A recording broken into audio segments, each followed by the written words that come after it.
Warahmatullahi wabarakatuh. Perkenalkan, nama saya Helenawati dengan NIM E1G123043. Di sini saya akan mempresentasikan PPT saya yang berjudul Reklamasi dan Pengurukan di Pulau Batam. Pertama-tama saya ucapkan puji syukur kita panjatkan kehadirat Allah Subhanahu wa Ta'ala yang telah memberikan kita nikmat kesehatan, kesempatan kepada saya untuk menyelesaikan PPT saya. Pendahuluan, pulau ini merupakan pulau yang paling terdekat dengan negara Singapura, hanya berpisahkan oleh selat selebar 15 km. Pulau ini merupakan kawasan perdagangan bebas. Melalui pelabuhan yang ada di pulau ini, kita bisa berpergian di Singapura dan Johor. Pelabuhan-pelabuhan ini antaranya Pelabuhan Sekupang, Pelabuhan Batam Center, dan lain-lain. Rumusan masalah, apa itu reklamasi di Pulau Batam? Reklamasi di Pulau Batam adalah proses memperoleh atau memperluas daratan dengan menimbung area pesisir atau laut. Ini dilakukan untuk mendukung perkembangan pulau sebagai pusat industri dan ekonomi. Mengingat lahan yang terbatas, reklamasi telah menjadi bagian integral dari transformasi Batam dari hutan tropis menjadi kota modern. Meskipun menimbulkan masalah lingkungan dan perizinan yang perlu diatasi, proyek reklamasi ini menimbulkan konflik dan perubahan pandangan di masyarakat karena adanya dampak lingkungan yang dapat merusak habitat alam di wilayah pantai Pulau Batam. 2. Sejarah reklamasi di Pulau Batam. Sejarah reklamasi di Pulau Batam erat kaitannya dengan perkembangan pulau, yaitu awal perkembangan pada tahun 1970-an, pemerintah Indonesia mulai mengembangkan Pulau Batam sebagai pusat logistik dan basis operasional untuk pertanian, transformasi lahan. Dalam proses pengembangan ini, Batam bertransformasi dari pulau yang sebagian besar berupa hutan tropis menjadi komersial dan industri. Perluasan lahan ini untuk pembangunan ini mencakup reklamasi pantai. Reklamasi sebagai bagian dari pemeluasan kota. Luas daratan Batam saat ini sekitar 1034,73 km. Sudah termaksud hasil reklamasi lahan. Ini menunjukkan bahwa reklamasi telah menjadi bagian integral dan perluasan wilayah Batam untuk menampung pertumbuhan popularitas dan aktivitas ekonomi.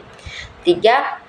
Tujuan dari teknologi reklamasi. Tujuan dari teknologi reklamasi adalah untuk mengubah lahan yang menjadi produktif atau rusak seperti bekas tambang atau kawasan pesisir menjadi lahan baru yang lebih bermanfaat maupun sosial ekonomi. Hal ini dilakukan dengan berbagai metode seperti pengurugan, pengeringan, atau drainase, serta memulihkan ekosistem dan menciptakan lahan untuk keperluan seperti perumahan atau industri. Tujuan utama diterapkan teknologi reklamasi adalah menjadi wilayah berair yang relatif tidak berguna menjadi kawasan yang lebih baik dan bermanfaat. Tujuan dari teknologi reklamasi adalah sebagai berikut. Untuk mendapatkan kembali tanah yang hilang akibat gelombang laut, untuk memperoleh tanah baru di depan garis pantai, untuk mendirikan bangunan yang akan difungsikan sebagai benteng perlindungan garis pantai. Yang ketiga, manfaat dan dampak negatif dan positif teknologi reklamasi. Suatu kegiatan yang dilakukan oleh manusia pasti memiliki manfaat juga dampak pada sekelilingnya. Begitu juga dengan kegiatan reklamasi pantai. Reklamasi mempunyai dampak positif sebagai daerah pemekaran di kawasan atau lahan yang semula tidak berguna menjadi daerah bernilai ekonomis tinggi. Dan di sisi lain, jika tidak diperhitungkan dengan matang, maka berdampak negatif terhadap lingkungan. Disinilah diperlukan kepedulian dan kerjasama sinergis dari semua komponen stakeholders. Keuntungan yang diperoleh dengan cara melakukan reklamasi pantai adalah tanah diperoleh tanpa melakukan penggusuran penduduk dan tidak membayar ganti rugi. Reklamasi pantai bisa sangat bermanfaat jika dikelola dan dianalisis dengan baik. Reklamasi pesisir dan pulau-pulau kecil diharapkan dapat memberikan manfaat sumber daya lahan baik secara lingkungan maupun sosial ekonomi, seperti peningkatan ekonomi skala makro atau investasi dan peluang bisnis, lapangan kerja terbuka, aktivitas pariwisata meningkat, dan alternatif pendapatan terbuka. Jenis sistem pada teknologi reklamasi. Jenis sistem utama dalam teknologi reklamasi adalah sistem timbunan, sistem polder, dan sistem gabungan. Sistem timbunan dilakukan dengan menimbun area perairan sehingga ketinggian lahan lebih tinggi dari permukaan air laut. Sementara sistem polder mengeringkan area tertentu dengan memompa air keluar. Secara gabungan menggabungkan kedua metode untuk keunggulan masing-masing. Sistem timbunan, cara kerja area reklamasi diisi dengan material timbunan hingga ketinggian yang tinggi dan biasanya dikelilingi oleh tanggul untuk menahan air. Sistem polder, cara kerjanya itu mengeringkan area yang akan direklamasi dengan menggunakan pompa untuk membuang air keluar.